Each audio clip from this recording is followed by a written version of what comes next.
Parce qu'en 2006, c'est un travail tentaculaire, c'est un travail pluridisciplinaire et multisectoriel qui a rapporté des centaines de millions de dollars en Côte d'Ivoire. Tout comme la sensibilisation que je viens de faire, n'est-ce pas, qui a révélé qu'en Afrique, il y a un déficit de 148 milliards de dollars par an. Donc, on ne fait pas ce travail pour satisfaire quelqu'un ou bien pour aller, comme un mouton, s'aligner dans un gouvernement à la rigueur. Si les élections s'étaient bien passées en Côte d'Ivoire et qu'il s'était avéré que le président Laurent Gbagbo avait véritablement perdu à l'issue du recomptage clair et net, soit au stade Félix Houphouët-Boigny, tout le monde devant toute la presse internationale, si le recomptage avait été fait clairement et qu'il avait perdu, il aurait dit, mes chers amis, mes chers camarades, supporters, eh bien, on a fait une bonne campagne, on a gagné le premier tour, le second tour, malgré le fait que tout fut émaillé, n'est-ce pas, d'imperfection, eh bien, le recomptage que j'ai demandé prouve que j'ai perdu les élections. Alors, je vous demande de vous mettre à la disposition de la Côte d'Ivoire. On a un nouveau leader, alors, voilà, mettez-vous tous, et ça aurait évité la fuite en exil des millions d'Ivoiriens, n'est-ce pas, des réfugiés. Ça aurait empêché de nombreuses personnes, beaucoup de morts. Ça aurait évité, n'est-ce pas, aux chercheurs, aux travailleurs, aux inventeurs, aux entrepreneurs que nous sommes, de perdre du temps, de perdre de l'argent, parce qu'à cause de la situation d'instabilité et d'insécurité que vous avez créée, Côte d'Ivoire, eh bien, il y a des travaux ici que nous avons faits, qui nous ont été usurpés. Vous ne vous rendez pas compte des dégâts que vous avez commis. La première présentation que j'ai faite devant l'ambassadeur Diabaté, en présence de l'équipe gouvernementale, de la présidence et de bien d'autres personnes, c'était la présentation de ma structure, Applied Biosciences Institute, qui faisait la promotion d'un concept qui n'existait pas dans les universités Harvard, MIT et les universités américaines, alors que ces universités existent depuis plus de 200 ans. Lorsque vous venez aux États-Unis, vous ne pouvez pas faire de recherche sans passer par une université ou bien une institution bien précise. Lorsque vous avez une idée, une hypothèse que vous voulez tester, que ce soit en Afrique ou vous ne pouvez pas faire cela. Je viens avec cette idée novatrice, je la propose à l'université. Elle me dit non, nous ne sommes pas intéressés parce que nous avons nos curricula et notre façon d'opérer et ça fait longtemps, nous avons enregistré beaucoup de succès. Je tourne le dos et j'utilise le concept de mon business pour créer le premier laboratoire qui puisse exister pour faire ce genre de service, pour offrir le même service que je voulais offrir aux étudiants. À savoir la possibilité de faire des recherches indépendantes, de tester des hypothèses ou bien comment on appelle, de challenge des principes dans le domaine de la bioscience. C'est très important pour l'avancement de la science médicinale, la science pharmacologique, la science pure, chimie, physique, biophysique. Ça contribue, n'est-ce pas? Ça aurait contribué, n'est-ce pas, à des grandes découvertes. Vous avez créé une situation pareille et les choses qu'on aurait pu transposer en Côte d'Ivoire depuis au profit, n'est-ce pas, de tous les Africains, nous sont usurpés par des gens. Et vous nous parlez de sécurité, vous nous parlez des coups d'État. La projection, l'idée que nous avons de la Côte d'Ivoire, c'est notre pays paisible. On n'a pas besoin d'être abreuvé par des notions qui n'ont rien à voir avec ce que nous faisons. L'homme a besoin d'évoluer. Alors, il faut que restitution soit faite.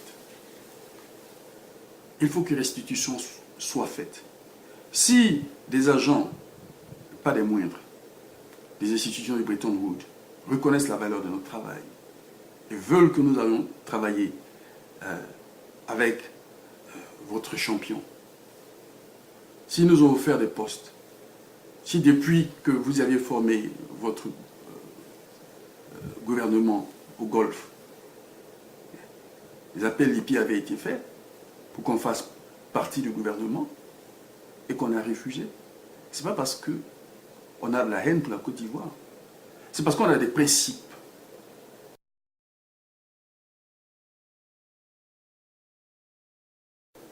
N'est-ce pas? On ne travaille pas dans le désordre. Quand on veut identifier un microbe, on ne le fait pas n'importe comment. Sinon, eh bien, on aura des résultats teintés. C'est la même chose. Partout. On ne travaille pas dans le désordre. Donc, la moindre des choses qu'on puisse faire pour la Côte d'Ivoire, c'est qu'il y ait un nouveau gouvernement dont le leader se servira pour amener la paix, l'équité, la cohésion sociale. Il faut un homme tampon, ce qu'on appelle un buffering system. Donc ce Premier ministre, n'est-ce pas, fera revenir tous ceux que vous avez chassés, mettra en place un package pour les exilés, les réfugiés, qu'ils soient sur place en Côte d'Ivoire ou à l'extérieur.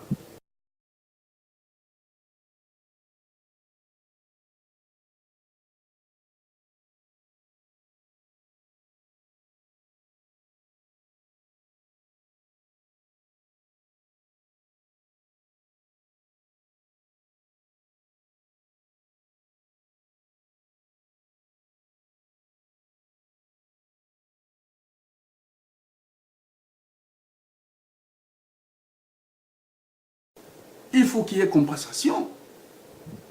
Vous ne pouvez pas créer le désordre dans la vie des gens qui n'ont rien à voir avec vos affaires. Vous avez fait fuir beaucoup de personnes. Et c'est leur droit, ceux qui, parmi eux, supportaient Laurent Gbagbo, c'est leur droit. C'était leur droit de dire « Ah non, c'est pas comme ça que ça se passe. » L'issue d'une élection ne se passe pas par des coups de feu. Ce n'est pas un parti ou ce n'est pas un pays, un président étranger à qui revient le droit de décider qui a gagné les élections, ou bien ce n'est pas... Non, c'est leur droit fondamental. Le même droit qu'ils avaient d'aller voter, c'est le même droit qu'ils ont de protester. Vous avez provoqué la situation de désordre pour les chasser. Il faut qu'ils soient compensés. La Côte d'Ivoire est leur pays. Il faut qu'ils reviennent dans leur pays. Les champs qui ont été perdus, les garages, les salons de coiffure, tous les business qu'ils avaient, qu'ils soient peintres et tout, 5 milliards de francs CFA. Parce que l'Ivoirien, il faut que tout le monde le respecte. Partout quand on allait, on disait qu'on était Ivoirien, on nous respectait. Mais aujourd'hui, c'est notre dignité qui est bafouée. La restauration de cette dignité coûte de l'argent. Et cet argent sera puisé non seulement dans le déficit dont je viens de parler, mais sera aussi puisé dans l'appui financier, n'est-ce pas, que devront apporter tous les pays qui ont participé à la prise des décisions qui a entraîné ce désordre en Côte d'Ivoire. La France, l'Angleterre, les États-Unis, tous ces pays que vous considérez comme les pays de la communauté internationale savent très bien qu'on ne résout pas les problèmes électoraux de cette façon. La décision qu'ils ont prise, n'est-ce pas, enfin aux droits de l'homme, à la vie, à la liberté de ceux qui sont partis et ceux qui sont restés et qui vivent dans la détresse, dans la peur. Et chaque jour que Dieu fait, les enfants doivent aller à l'école, ils doivent être dans un cadre favorable à leur évolution. Voilà le travail que nous faisons. Nous ne sommes pas dans une dynamique de propagande basée sur le culte de la personne.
Il y a du travail à faire.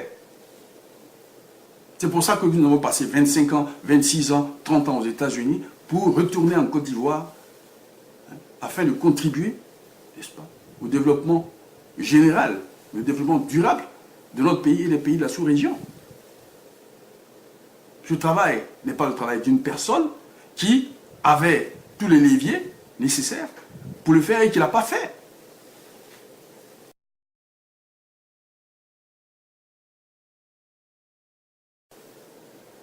Donc, j'exige restitution, tant pour les businessmen, restitution commensurable, parce que les projets que nous avons, le travail que nous faisons, ce sont pas, c'est pas qu'on aille voir un ambassadeur ou qu'on aille voir, c'est pas pour qu'il utilise notre travail pour en faire des projets nationaux. Ce n'est pas ensuite pour nous demander, comme l'a fait l'ambassadeur Diabaté récemment, mais est-ce que vous avez signé un contrat avec l'État? Non. Quand j'ai fait la vidéo récemment, il y a 2 semaines, et qu'à l'issue de ça, on veut maintenant faire des recensements pour mieux estimer les indicateurs économiques et sociaux. Lorsqu'à l'issue de cette vidéo, on est arrivé à démontrer qu'il y avait un déficit colossal, n'est-ce pas, de malversations, est-ce que c'est parce que j'avais signé un contrat?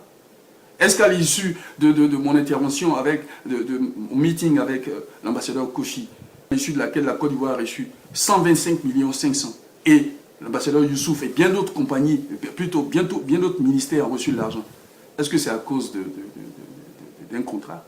Il y a eu vol, usurpation. Donc il ne faut pas faire preuve de mauvaise foi, faut pas faire preuve de mauvaise foi et insulter l'intelligence des gens. Car au-delà du scientifique que je suis, de l'entrepreneur que je suis, de l'innovateur que je suis un homme de Dieu. Je suis pasteur, prophète des nations. Et Dieu dit qu'il enverra le voleur dans ta maison. Parce que tu ne peux pas prendre ce qui appartient à Dieu et le mettre dans ta maison. Vous allez lire Néhémie 5, 9 à 10, 8 à 10. Il a dit au roi Xérex que moi aussi, j'ai des besoins. J'ai des besoins. Mais ils prennent ce qui m'appartient, comme si c'était le leur. Et le king Xérex a dit, le roi Xérex a dit non. Redonnez tout ce que vous leur avez pris. Leurs champs, leurs maisons, tout. Pourquoi? Parce que celui qui descend avec son épée, c'est Dieu. C'est lui qui descend pour juger, sans favoritisme. Chaque fois que je vous ai dit des choses, que vous êtes moqué de l'homme de Dieu, eh bien, vous avez attiré sur vous la malédiction de Dieu, qui va vous frapper en son temps. Comme je l'avais dit dans le passé, longtemps avant la tenue des élections. J'avais dit ce qui allait se passer. Et comme Pharaon avait dit à Moïse, tu es qui? Toi, tu es qui? On sait ce qui s'est passé. Quand Pharaon a été arrogant et insolent envers Moïse, après il a même dit, bon, prenez, voilà toutes ces affaires. Voilà. Prenez tout, même les greniers, allez, prenez tout. Il faut faire preuve de sagesse. Ce n'est pas parce que vous avez aujourd'hui l'opportunité d'avoir un petit poste d'ambassadeur ou de ministre ou bien de chef de machin, que vous allez piétiner la dignité des gens, leur arracher leurs droits humains. Non. Celui qui veille sur nous, sur l'homme, ne dort pas. Voilà pourquoi il dit que tout ce que vous avez planté, il va le déraciner. Donc pour ne pas aggraver la situation, n'est-ce pas? Il faut qu'il y ait un nouveau Premier ministre parce que actuellement, ce qui se passe en Côte d'Ivoire n'est pas favorable, n'est-ce pas, à un PIB honnête, n'est pas favorable à la réconciliation, n'est pas favorable à la paix et au retour de la cohésion sociale. Ce n'est pas favorable au développement économique de la Côte d'Ivoire.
qu'on exclut l'indice du développement humain dans le calcul du PIB est une fraude économique. Qu'on aille prendre de l'argent au nom de la Côte d'Ivoire, avec l'avion de la Côte d'Ivoire, avec le sigle de la Côte d'Ivoire, sous prétexte que c'est pour développer la Côte d'Ivoire, et qu'on prend cet argent pour le donner à certaines personnes, pour qu'ils réinvestissent ou qu'ils dépensent afin de satisfaire le théorème de Christine Lagarde, est une fraude financière. C'est une fraude. Ce sont des actions illicites. Donc vous êtes très mal placé pour parler de sécurité. Parce que la sécurité, c'est la sécurité aussi des affaires, dans le monde des affaires. Il faut des normes, il faut respecter les normes commerciales, il faut respecter les normes des affaires. La sécurité des biens, la sécurité morale, la sécurité des propriétés intellectuelles. Voilà. C'est un travail de recherche qui a été fait. Le déversement des déchets toxiques en Côte d'Ivoire a été politiquement motivé pour dire, ah ben voilà, on a un chef, c'est lui. Mais c'est enfantin, parce que les conséquences sont graves. Ça a eu un impact terrible sur la population, parce qu'aujourd'hui, c'est plusieurs millions de personnes dont la vie a été compromise du fait de leur exposition à ces polluants. La même chose pour tous ceux qui sont partis de la Côte d'Ivoire. Les conséquences sont immesurable. C'est la vie de plusieurs personnes, n'est-ce pas, qui a été compromise. Car chaque jour, il y en a qui sont violés, il y en a qui vivent dans la promiscuité. On n'a pas encore trouvé le remède contre le sida et contre beaucoup de maladies. On ne peut pas dire que c'est un processus, alors on attend, on perd le temps. Quand il y a à manger à midi, c'est parce que madame ou sa bonne ou son boy s'est levé le matin, est allé faire les courses, a préparé pour qu'il y ait à manger à midi. C'est un processus, mais limité dans le temps. Il s'est fait régulièrement, donc tout le temps, il y a un résultat. Quand on joue au football, on le fait soit à 90 minutes ou bien en 120 minutes. C'est un processus limité dans le temps, programmé et qui est achevé à un temps T. Quand on participe, par exemple, on va à un concours, ben, c'est la même chose. On multitask. C'est-à-dire, on fait l'exercice le plus difficile ou le moins difficile selon notre aisance et selon les coefficients. On le fait avec l'esprit d'avoir le maximum pour passer l'examen. C'est la même chose. Quand vous avez un médecin qui a quelqu'un sur sa table opératoire, il multitask. Il ne se focalise pas, par exemple, sur le foie ou le rein ou le cœur seulement. Il fait en sorte, avant que le patient est dans les conditions normales d'opération. Et quand l'opération est en train d'être faite, on évalue, n'est-ce pas, l'état de santé régulièrement de la personne pendant l'opération. Donc on ne peut pas dire, oui, parce qu'on veut construire des routes, on veut faire ceci ou cela, alors on laisse l'aspect humain de côté. C'est un crime. C'est un crime contre l'humanité que de faire ce genre de choses. Vous avez échoué, tant après vous êtes accaparé, n'est-ce pas, du pouvoir de Gbagbo en 2010, hein, et vous avez échoué dans l'organisation des élections, car une élection qu'on organise et qui cause des pertes de vie est un échec. Il ne faut pas baigner tout le monde dans un esprit de médiocrité. Quand on est allé à l'école, qu'on a eu des grands diplômes, qu'on a assumé des grands postes, il faut travailler, donner le bon exemple. Il ne faut pas faire croire que les approximations que vous faites, hein, toujours dans un cadre de médiocrité, sont acceptables. Sinon, autant fermer les écoles.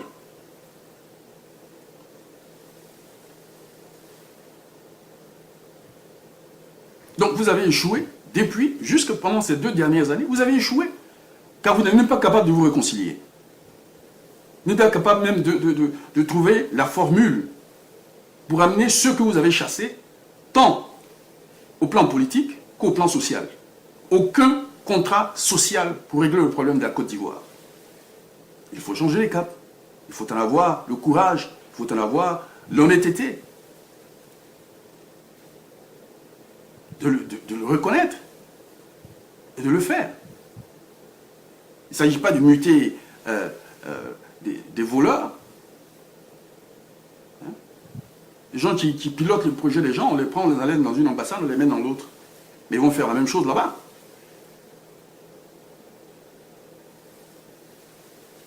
Je sais ce qui s'est passé.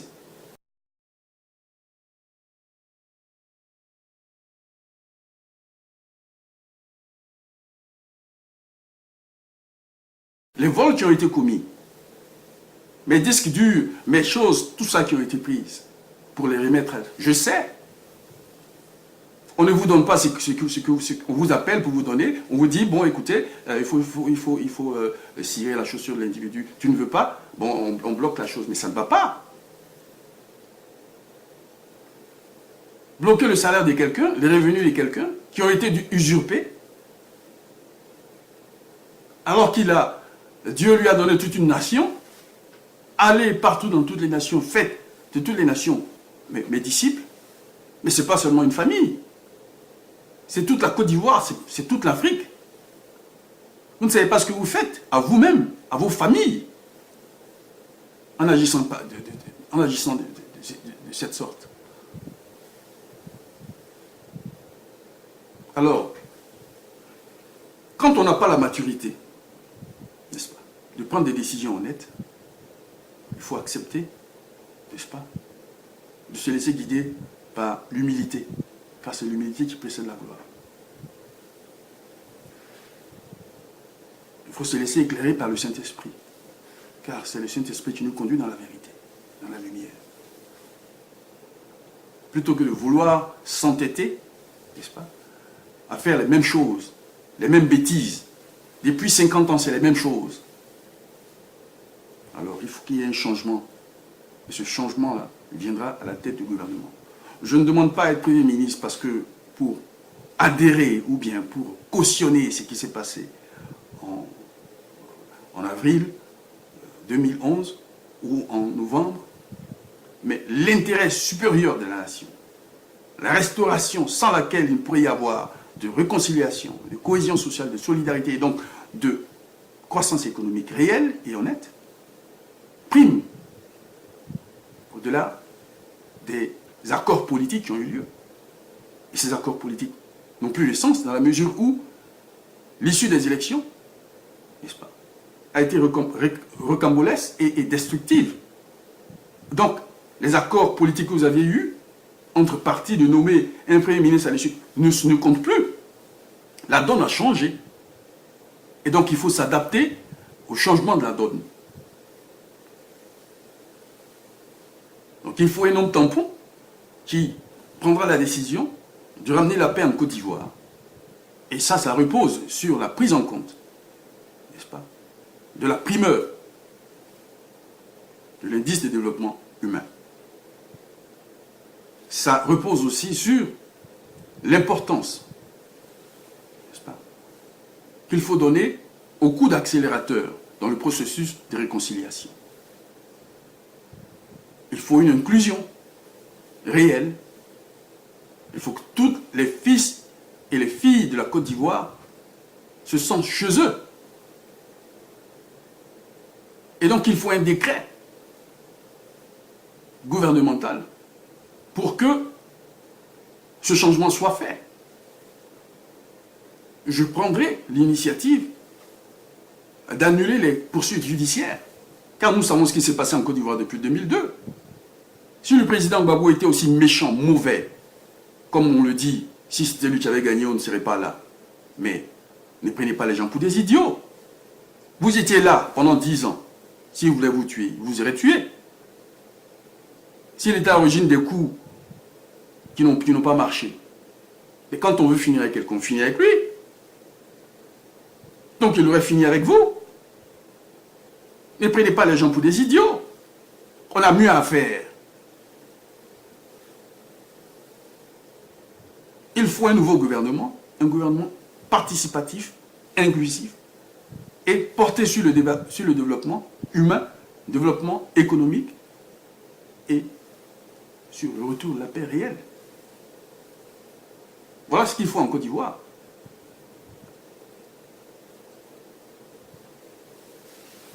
Parce qu'à cette allure, autant ce que j'avais dit il y a 2 semaines, apporter le changement qu'il y a, on veut maintenant recenser les gens depuis alors qu'on ne les a pas recensés depuis 1998. Où étiez-vous? Vous étiez tous dans le gouvernement. C'était pas important. C'était pas important de faire le recensement avant les élections. C'était pas important d'installer le système GIS pour vérifier, pour voir les gens, tout ça. Pourquoi vouloir dépenser 12 milliards tout à coup? On ne peut pas dire aux gens, voilà, vous allez avoir qu'on appelle les recensements en ce jour, et venez dans ce canevas, et vous allez faire le recensement-là, on vous voit avec cette surveillance satellitaire, ça éviterait beaucoup de dépenses. Cet argent servirait peut-être à changer les bombes pourries qu'on voit dans les écoles primaires. C'est malheureux que les gens qui se font passer pour des intellectuels, qui ont bénéficié de beaucoup de largesses pendant la période de Fouet-Boigny, agissent comme ça. Si vous ne connaissez pas, ayez l'amabilité, ayez, n'est-ce pas, le courage et l'humilité de demander. Mais ne soyez pas prêts à vous accaparer des poissons que les gens pêchent. Ce n'est pas pour vous qui travaillent.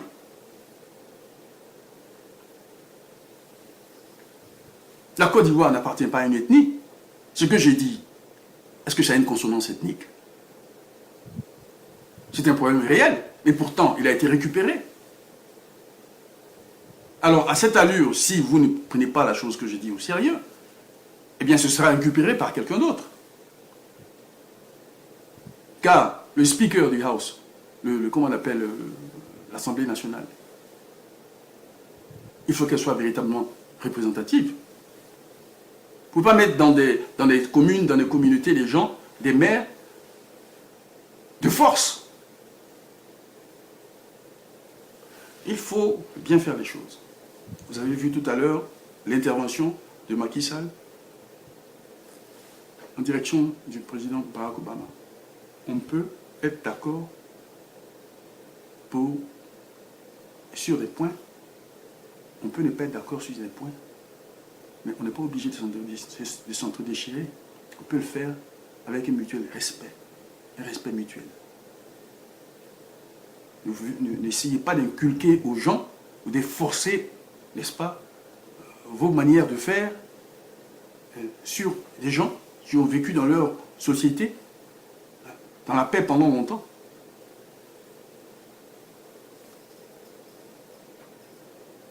C'est la majorité qui prime. Et la majorité, ce n'est pas la communauté internationale. Ce n'est pas les armes non plus. On n'a pas eu besoin d'armes pour stimuler, n'est-ce pas, la mobilisation de ces fonds dont je parle. Le recensement qui aura lieu aujourd'hui et qu'on dit qui serait favorable au retour à la réconciliation. Je n'ai pas eu besoin d'armes à feu pour initier cela. Et pourtant, il faut un recensement pour savoir où sont les gens, quels sont leurs besoins, pour qu'il y ait une répartition équitable des richesses. Je n'ai pas besoin d'étudier les gens pour ça, et pourtant j'ai des problèmes, j'ai des griefs. Alors, on ne peut pas ramener les Ivoiriens au stade du Stone Age et vouloir que ce soit vous qu'on écoute à chaque fois. Quand on parle d'économie, ça n'a pas d'ethnie, ça n'a pas de consonance régionaliste. C'est dans le sang de certaines personnes, c'est un appel pour certaines personnes,